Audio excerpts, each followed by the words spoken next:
भैया हो नमस्कार प्रणाम। हम भोजपुरी गायक श्रवण सरगम आप सभी माता बहन के गोड़ छू के गोड़ लगातानी और एगो निहोरा करतानी हमारे बड़े भैया अरविंद यादव जी के भारी से भारी मतों से विजयी बनाई जाए। चाची ए चाची ए माई ए बहनी अनाज सतावा किसान हो, अनाज सतावा किसान। हमारे भैया के चुनाव चिन्ह अनाज सतावा किसान, अनाज सतावा किसान पे जाई और अपन बहुमूल्य वोट देके अरविंद भैया के विजयी बनाई। वोट मांगतानी माई सुना भाई भाऊ जाई घूमी गौवा में। अरविंद भैया जिंदाबाद जिंदाबाद जिंदाबाद। मांगतानी माई सुना भाई भाऊ जाई घूमी गौवा में। चाची तो निकासा दे ध्यान बना दा प्रधान जीता दयत भैया के।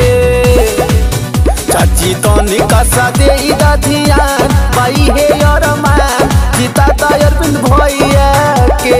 हमारा नेता कैसा हो अरविंद भैया जैसा हो, हमारा नेता कैसा हो अरविंद भैया जैसा हो। अरविंद भैया जिंदाबाद जिंदाबाद जिंदाबाद, नन्हे भैया जिंदाबाद जिंदाबाद जिंदाबाद।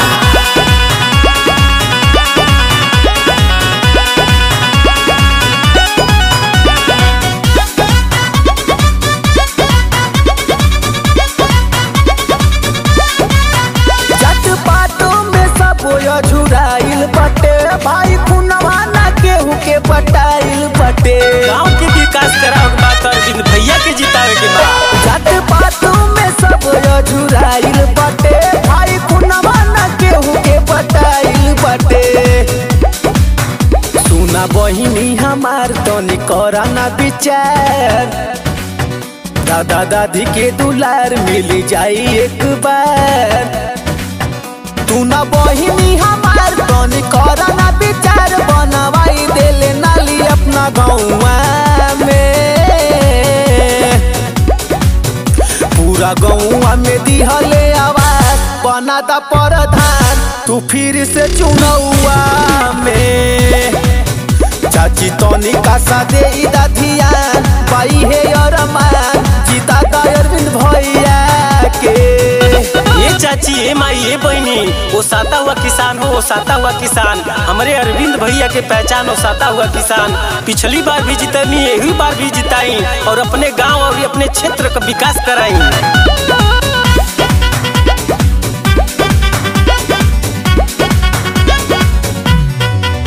पूरा गाँव में चक्कर बनाई देले माई बुढ़ियन के वृद्धा पेंशन लाई देले।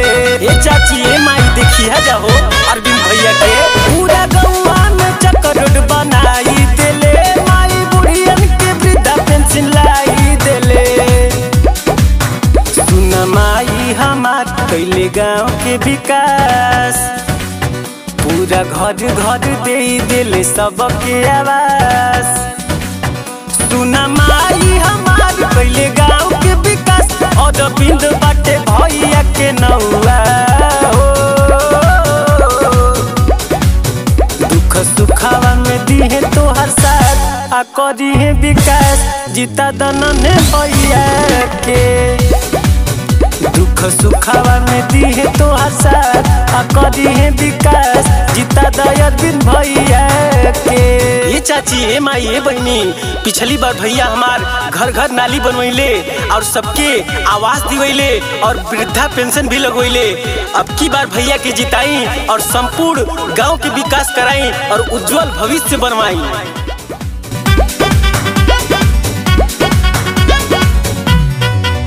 संजय यादव के अरविंद भाई हवे देखा चाची दुआर तोरे आइल हवे। संजय यादव के अरविंद भाई हवे देखा चाची दुआर तोरे आइल हवे। नाही मन में बखोट खूब मरी आ जाओ सर्वन शुभम करे ले अरविंद भाई के सपोर्ट।